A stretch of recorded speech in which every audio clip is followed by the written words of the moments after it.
Thank you so much for having me today.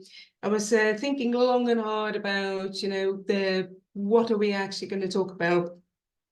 And because workforce planning is all about talent, and it's about capacities, about capabilities, about the future workforce, unleashing the power of workforce planning is really critical for all of us. And this is really where we need to be. So just as a reminder, who the LGA is, we're the National Voice of Local Government in England.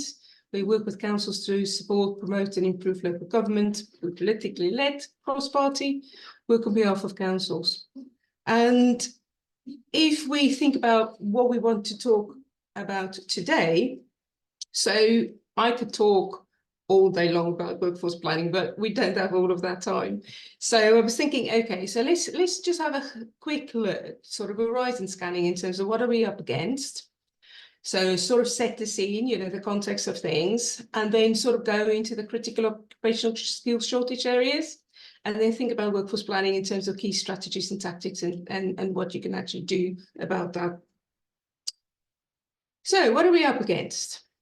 So if we look ahead about, sort of towards the local government workforce 2025 and beyond, we do a survey, and the last one we did was in 2022. We're just about to launch the new one. So the new workforce survey will land very soon. But I took opportunity to have a look at that. I also had a look at the statistics we produced in July for MHCLG. So all of the statistics you see on the screen is coming up is absolutely fresh. So councils, and this is absolutely hideous, there's such bad news. So I really apologize for this. But councils face a funding gap of £6.2 billion over the next 2 years. That's only the next 2 years. We're not talking about anything more than that. Over the next 2 years. And this needs to be seen in the context of the estimated £24.5 billion in cuts and efficiencies that councils have made between 2010-11 and 22-23. 18 councils, 16 of them with social care responsibilities, rely on exceptional financial support from the government to secure financial sustainability for 24-25. This is absolutely unprecedented. And council service spending is increasingly focused on adult and children's social care. On average, social care councils allocated 65.6% of their 24-25 service budgets to social care. So it absolutely eats away at those budgets. And ultimately, spending is increasingly concentrated on fewer people. So councils are less able to support local and national agendas on key issues such as housing, economic growth, and climate change. I remember once I saw a graph, in terms of the budgets and how the budget in terms of the proportionality in terms of adult social care and children's, how that is made up of the whole council budget. And I'm sure you've all seen, a sort of a pie diagram and check, what big percentage, is that in each council's budget. A lack of capacity will hamper council's efforts to support the government's missions and play a full part in initiatives such as further digitalisation of public services. So we're now starting to talk workforce planning, language, capacity, capability. Council spending is increasingly concentrated in fewer services and on fewer people because they each just know more money. And some very difficult decisions on pay, affordability, cost of living, minimum wage in the context of local government finances needs to be made.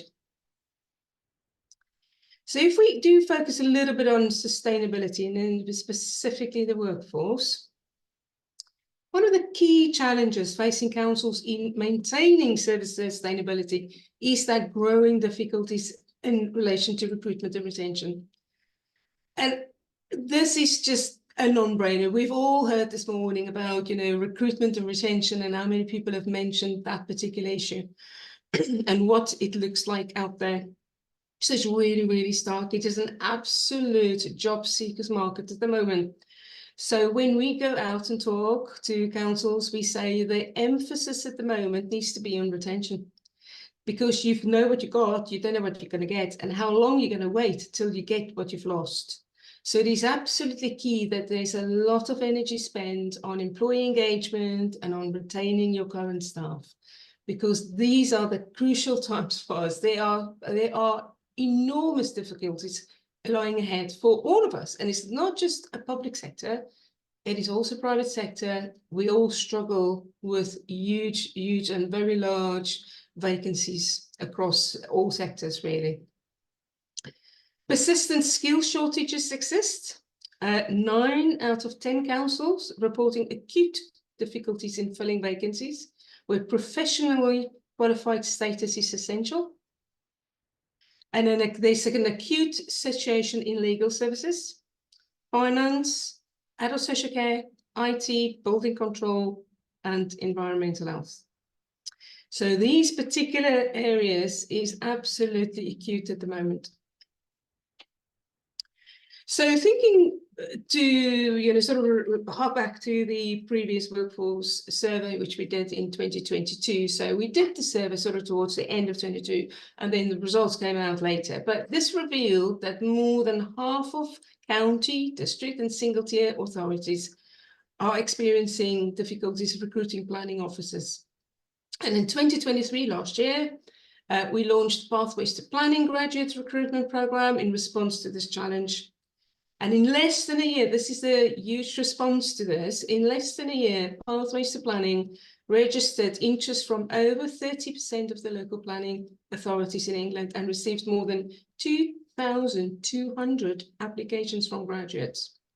So this is a really good success story, and this is just this is the first year. This is just the first year, and usually those applicants, word of mouth, and it's just the first year, and next year it'll grow, and hopefully we'll have more places.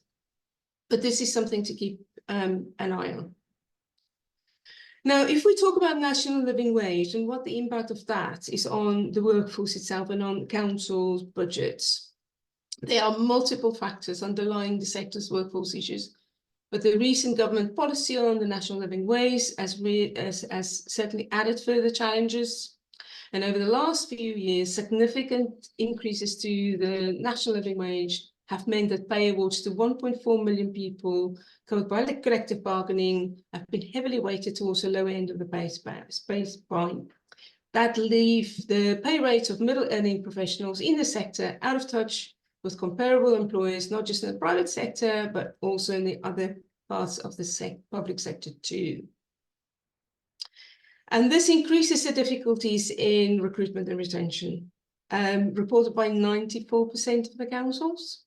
And this means that key roles needed to deliver frontline services are vacant, which is really bad news. So if we think about local government, and pay competitiveness, when we talk to local authorities and we ask them about workforce challenges, one of the key things that is mentioned is about pay competitiveness. It's about, but we need to pay more. There's a critical issue. We can't compete against the salaries that legal professionals have in the private sector or that IT professionals have in the IT sector. We can't pay more than what we can afford. But the limits of the funding and the accelerated increases of the NLW in the recent years have really exacerbated local government's pay comparability, not only with the private sector, but also those key professionals like building control, planning, law, public sector, but most commonly the NHS.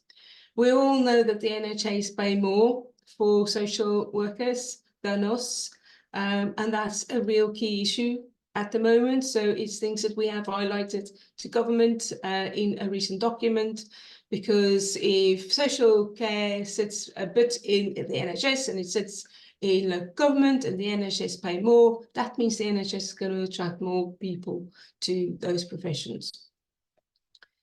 And just to illustrate the difficulty the sector is in, while the recent announcements on public sector pay means that social workers, and this is what I was talking about, will receive a pay award of 5.5%, we can only expect a 3%, for example.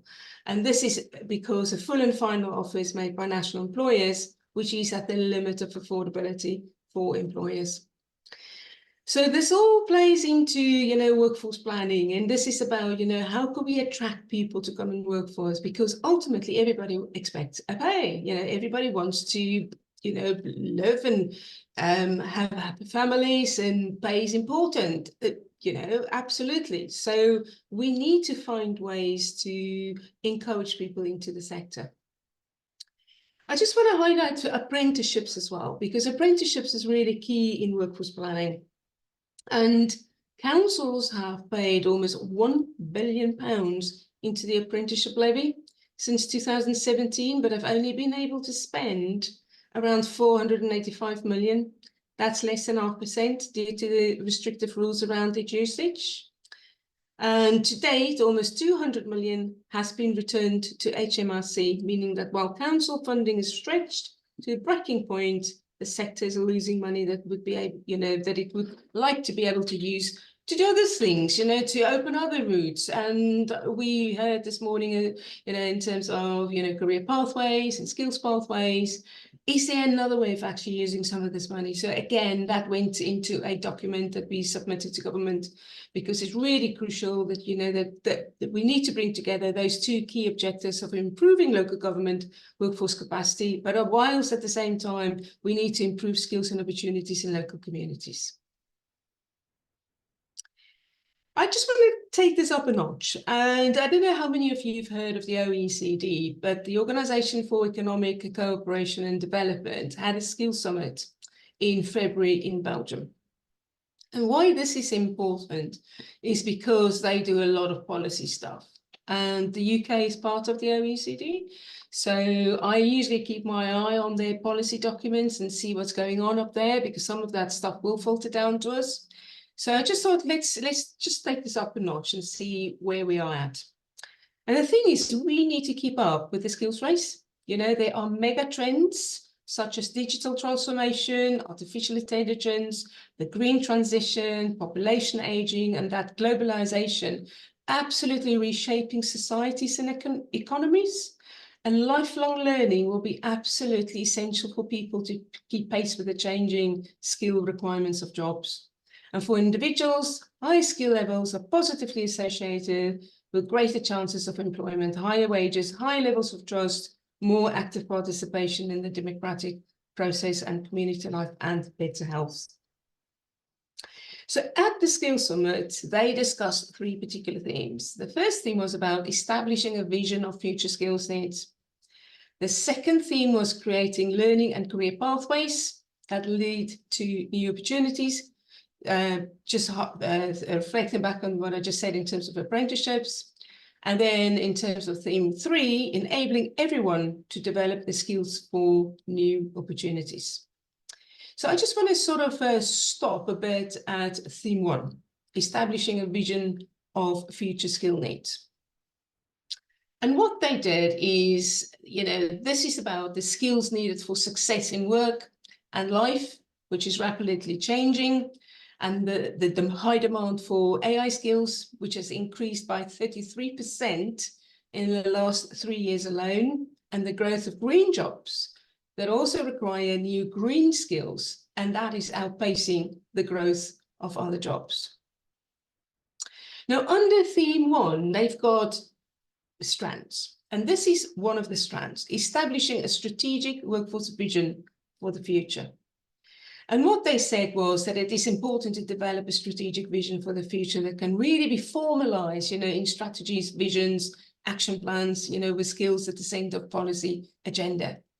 But they also say that they should be identifying, skills that support this strategic vision, because there's a lot of uncertainty around what skills are needed and how skill requirements will change, but this reinforces the need for councils to form a perspective on what skills will be most in demand in the future. Various skills that are critical for future service delivery. For example, it includes information processing skills, and for example, metacognitive skills like self-monitoring, planning, etc. One of the things we have found that is councils usually, or organizations usually have analytical teams. They usually have a business service team, or they might have a team that looks at data, sort of centralized within the council. But one of the key things we have observed, and which we are really, sort of guarding councils against, is not to just keep that centralization in place, because every service will need to have business analytical skills now in place, that data analytical skills. Absolutely key, because the volume of data and information that's flowing into each organization, and not just into the organization, but also within every service, is so immense. And it's just, it's on that steep rise up, that steep curve up. So it's really important that we have people in services with those type of skills that can actually manage that, can make sense of that, and distill that into, understandable, practical solutions, the things that needs to be done, and how we can actually use the data to our benefit. It is not possible just to ask one team in the council to do this. Those business analytical skills will need to be cultivated and developed within every service. The third strand that we looked at was applying a collaborative approach to identify strategic skill needs. And this is about, skill needs that support a more strategic vision for the future. But it's really important, that you involve stakeholders in the skills assessment and anticipation exercises. For example, sectoral, expert panels to build on practical experience, contextual knowledge, and industry-specific insights. So keep this in mind, and this is about, involving stakeholders, and this is thinking about strategic skill needs. What are they? What do we need to identify? Is those future skill needs, that we need to sort of plan for in the future, because that, in essence, that is what workforce planning is about. So let's talk a bit about addressing workforce capacity and the occupational skills shortage areas in councils and our national skills hubs program. So I just want to start with people risk management. So what is people risk management, and why am I talking about people risk management if we're actually talking about workforce planning? But people risk management focuses on identifying and mitigating the risks related to people within the council. And effective workforce planning ensures that a council does not simply react to risks like talent drain due to retirements or employee attrition, but it's that constant strategic evaluation of how talent risk and impact on a council's finances, service delivery, and community relationships. So you can clearly see that workforce planning is not people risk management, because under people risk management sits other things like all sorts of other risks, that might be related to your people, like absence and industrial relations and all of those. But it's one big part of it. So for example, give you examples of people risks: critical skill shortages, employee turnover, absenteeism, employee engagement, people reputation risk, lack of succession planning, workplace safety, unsafe working conditions, compliance risk, employment law and regulations. And what I've done here is, that workforce planning is a capacity, numbers, people, how many do you need, where do you need them, etc. But you also need the capability side, the skill side, the experience side, the knowledge side of things. So capability and capacity. And I've hooked on each of these, so critical skill shortages, that hooks on to capability, employee turnover, that links to capacity, absenteeism, again, capacity. And you'll see how we sort of link them all together. For me, employee engagement links to both capacity and capability, because, if this is all about recruitment and retention, and, make sure that you've got enough people, keep them engaged so they stay with you for longer, but also in terms of capability, because they need to have the skills. And because there's evidence to suggest that if you look after people, they will, especially younger people, they will stay with you for longer, because they are very keen to learn. And it's a very key employee engagement strategy.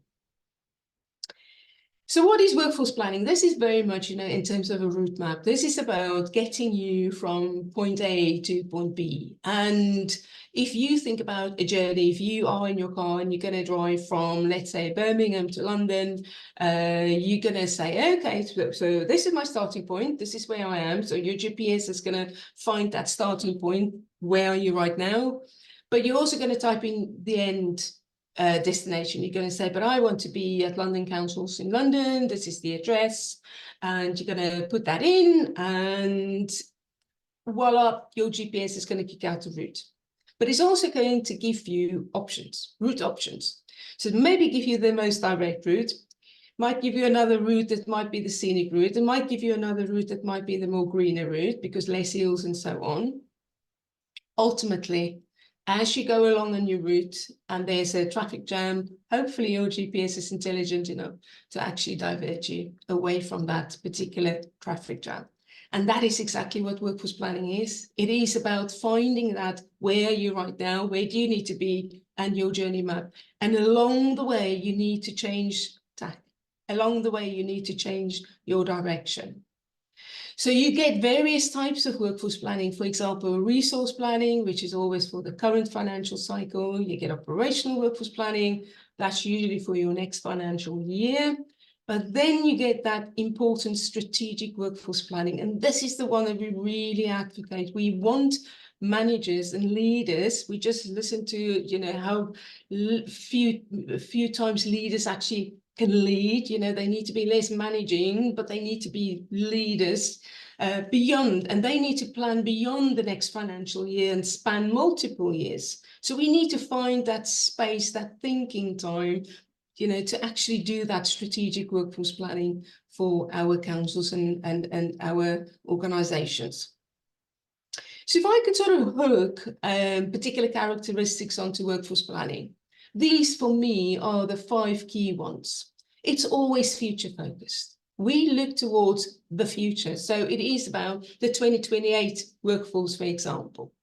It's always corporate and service led, depending where you start. If you want a corporate plan, obviously corporate, then corporate will, the business plan of the council plan, all of those policies, that will dictate where the council needs to go. But it's also service-led.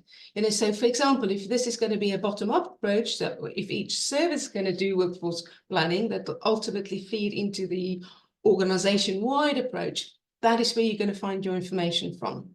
It deals with workforce uncertainty and ambiguity. It's evidence-based, it assesses risk and offers contingencies, but it's also iterative and dynamic. And this is the big thing. It must be revisited on a regular basis. It's a rolling plan. So when I work with councils and I see they've done a plan, it's like 2025 to 2028, and I'm thinking, why did you put 2028 in? You're going to revisit this. You can't have a static plan because things happen, So we need to have a strategic workforce plan to avoid those capacity challenges. We need to address the aging workforce and attract new talent. We have to fill the skills gaps, those hard to recruit job roles, reduce the risk of single points of failure. I usually talk about single point of contact because it's an easier thing for me to say. I don't like people being a point failure. But it's also developing agile and resilient teams and to enable the wider transformation of services. For example, digitization. We just looked at, that mega trend that OECD has predicted. But it's also readiness for any impact of budget reductions on workforce capacity, service levels, workload, etc.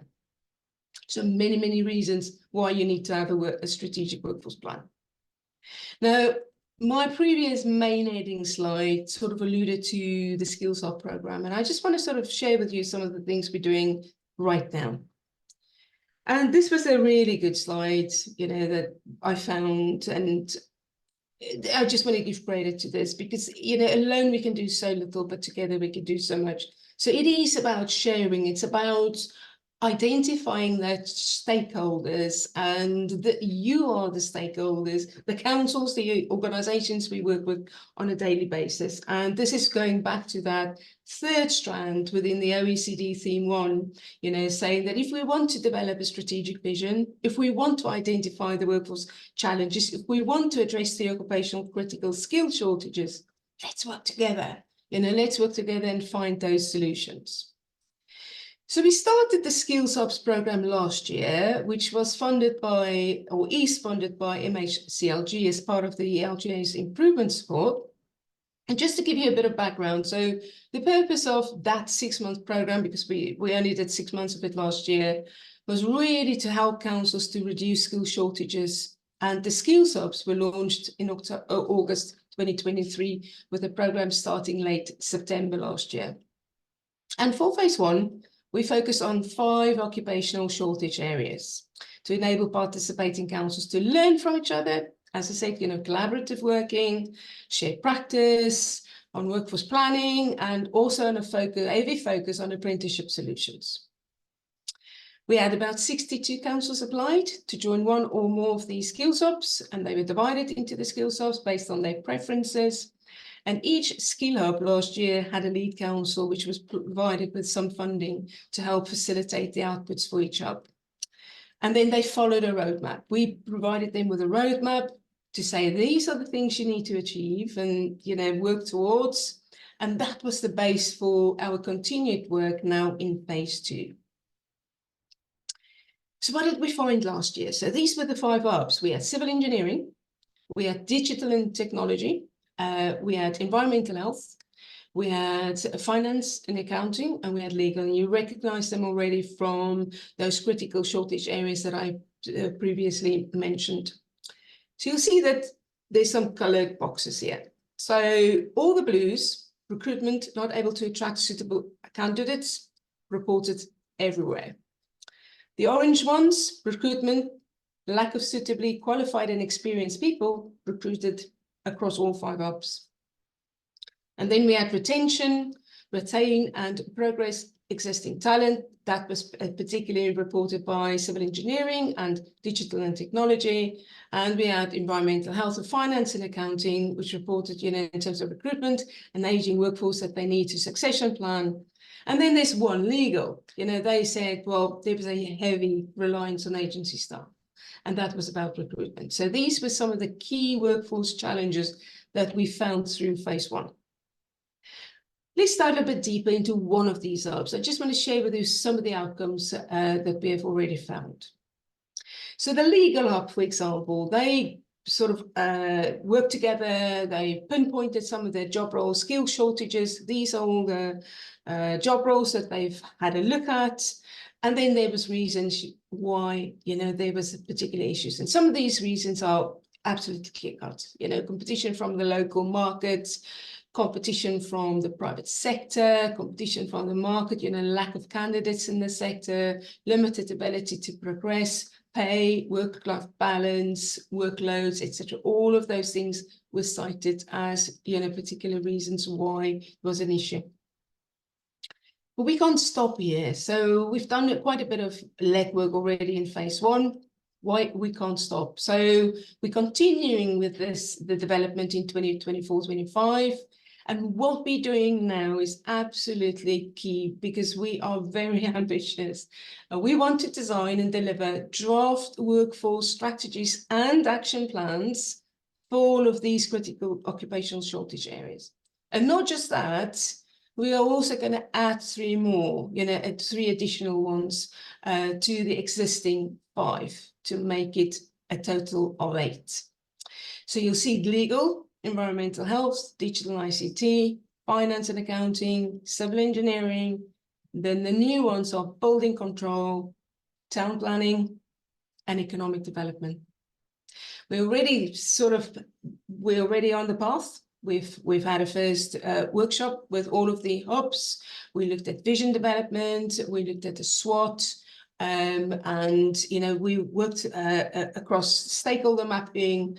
So it was already evident, you know, for example, in the economic development one, and say, well, which roles are we talking about? You know, which ones is it? Is it culture? Is it tourism? Is it regeneration? It's all of those, you know? So we need to understand what the scope is. Are there any particular job roles in that sector, in that area, that is really critical for us? And what can we actually do about them?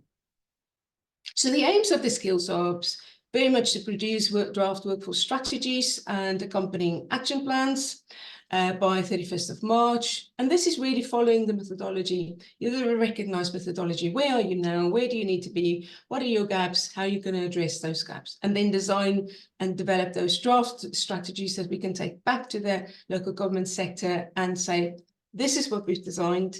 What do you think about it? Is there any improvements?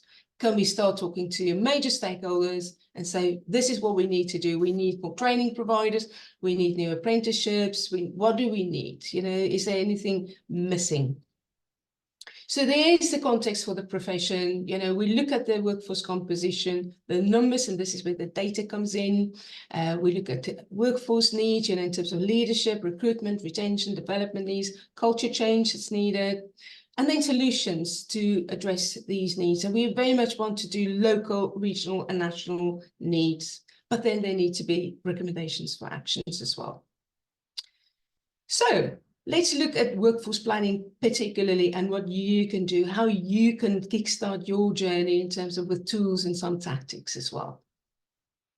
We have what we call the workforce planning maturity self-assessment. You can start with that.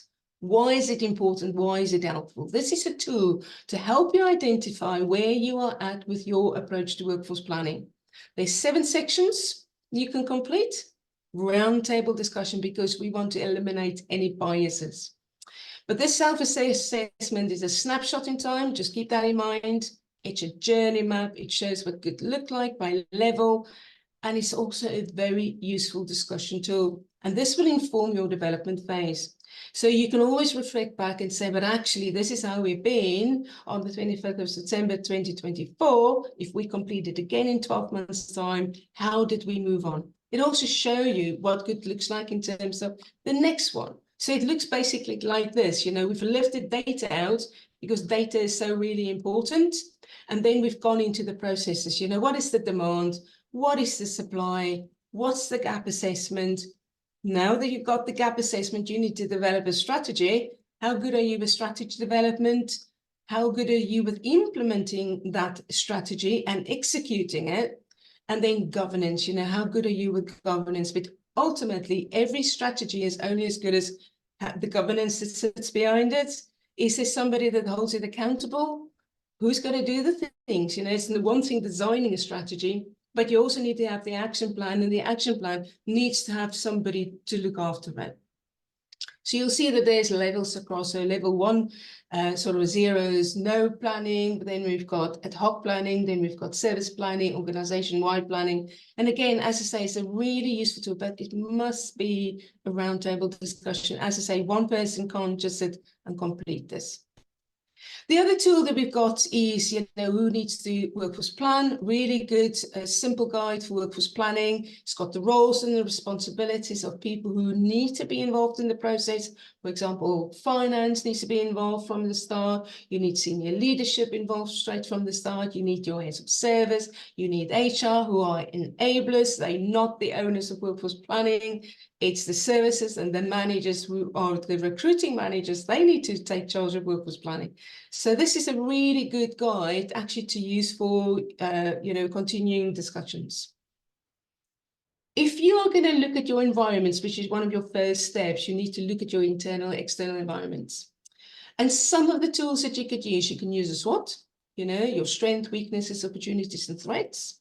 You can use a PESTLE, you know, political, environmental, economic, socio-economical, technological, legal, all of those. What is the impact of all of those? Usually that's used for the external environment, whereas the SWOT is usually, you know, used for strength, weaknesses is usually used for internal, opportunity and threats usually for external. I have successfully applied PESTLE internally as well. We use political, for example, you get the political external influences. We talk about government, we talk about the regional context, but you also have a political environment in-house. You know, how does that influence a service, for example? We also often use the McKinsey 7S model, and the McKinsey 7S model is a well-known model, but this is about, you know, how good are you with strategy? How does your structure look like? Is it flat? Is it give people movement? Is there a career pathway that you can plot? What about your systems? Do they talk to each other? Can you actually draw data down? Because workforce planning is evidence-based. What about your shared values? Does everybody believe in workforce planning and know how they fit into the process? Do you know the skills that your workforce has got? Do you know the staff that you've got? What about the style of how you apply things? So what McKinsey 7S model, very, you know, very apt, and it's a very useful model to launch those discussions. PESTLE, very good for organizational change, but definitely very good for workforce planning because it can help to identify disruptive changes that may profoundly affect the future employment landscape. And this can identify skills gaps, new job roles, job reductions, or displacements. So now that we know where we are, you know, your environment, now we need to start to think about your supply. So what can you actually do? You know, you need to do workforce data. You have to look at your workforce data because that helps you to understand who you've got, because it helps identify those skills gaps that need to be addressed through development or appointments. You can use data on employee demographics that highlight trends such as upcoming retirements or diversity gaps that can allow for proactive planning. And by collecting the data on the skills and competencies of current employees, you know, councils can identify strengths and areas for improvement. And this helps you understand that existing talent pool and plan for your future needs. The other things you can do is, for example, is not just look at your employer data, but you can go and talk to your employees and say, but why are you staying with us? You know, don't wait for an exit interview, do a stay interview instead. This is all about supply. You know, it gives you improved employee engagement and satisfaction. It will help you enhance your retention rates. You know, all of these things, you know, you'll get out of understanding what makes your employees tick. Why do they stay with you? You know, what motivates them to get up and go to work every day? Other data you can consider is headcount, you know, FTE, type of contract, turnover, agency worker cost, you know, finding those hotspots. You can think about your skills and qualifications. So loads of other data you can actually add on. But be careful not to swamp yourself with data. You know, start small is my advice usually, and then add for a richer picture, you know, to get that sharper picture. But, you know, if you haven't got any picture at all, start small. Don't swamp yourself with data and reams and think, oh, where am I going to, you know, touch? What am I going to do first? So you can do a really targeted approach in terms of workforce data. You know, you can start with the top end. I always say, but I want that sweet spot at the bottom. So look at your raw data, especially age. You know, if you look at your age in terms of across job roles, you can do that job role risk analysis and see which job roles are at risk, how many single points of contact have you got, otherwise known as single points of failure. What is the risk of that per service or per team, for example? How many people are over 50? So it is all about, you know, the age and single point of contact. But ultimately, you also need to do a critical role analysis. So you can ask 5 key questions of each job role that's critical, or you think is critical, and say, what is the need to fill this position? What is the external candidate availability? How easy is it to fill this post if it becomes vacant with an internal talent candidate? If this job role becomes vacant today, what is the impact on business? Our service delivery. And then is there a unique skill set or organizational knowledge base required for this particular role? And when you do the scoring, you know, you score it out of 5, and the higher the score, the more critical this role. You can then go into a RAG system and say, but actually, you know, because even though the need to fill the position is really high, we still got an internal talent pipeline person, so it's not really an issue. Loads of forecasting you can do. You can do PESTLE, scenario planning, predictive analysis, skills gap analysis, succession planning, etc. But then you need to go into your action planning. And that's just why I'm saying you need to have a rolling plan due to that shifting workforce needs. Ideally, you know, 3 in advance, you know, 3 years in advance. focus, do theme setting, because it's far easier. And just to give you sort of a flavor of some of what the things have been done last year, you know, with the Legal Hub, this is, for example, a legal career pathway that they designed. And this is the other one that they've done sort of, they did a heat map where it's easier to see, easy to do the entry level and para non-qualified, and the rest are the ones that they really struggle to recruit to. So there's a really good stuff that has already come out. We also have mapped across all of the apprenticeships career pathways, and these are available for finance, accounting, legal, civil engineering, environmental health, digital ICT, but we've also got for planning, building control, housing, social care, social services, as well as schools. So I'm just going to flick through these very quickly, but they are available on the Knowledge Hub that we run for all the apprenticeship leads within councils. So all of these are available and you can tap into these. They are freely available, not a problem. So just join that Knowledge Hub for the apprenticeships and you'll find them there. So what can you do?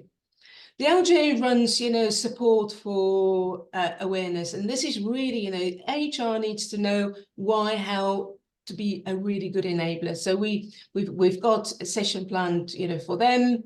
We also need to get our senior leaders on board. They are the ambassadors, but we also need to shape and help our managers, you know, and equip them with knowledge and skills how to do workforce planning really well. But then we walk in, you know, sort of a hand-holding session through the bite-sized series, which is a service-based approach, bottom-up development.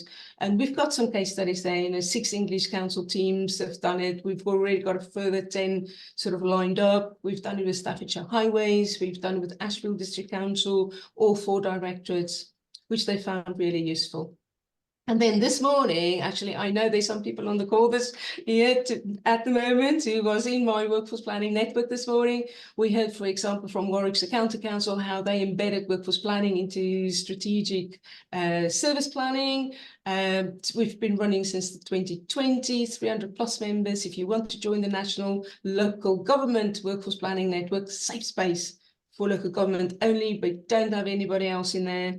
We do peer-to-peer learning. We look, we get some keynote speakers in. Next one will be AI for HR, which is going to be run by Microsoft in October. Ping me an email and you can join the network. There's no cap on numbers. So if you want to sign 20 people up from your council, you sign 20 up, no problem. You know, just ping me an email. I need to have everybody, you know, directly asking for join. Well, that was a whistle-stop tour now. I'm 3 o'clock exactly. So I'm very grateful for you to sort of ask me to come and share. And you can probably hear, you know, that I've got a lot to talk about. So this is where I'm going to sort of stop the share. And then hopefully, you know, if there's anybody that wants to ask me a question, you're more than welcome.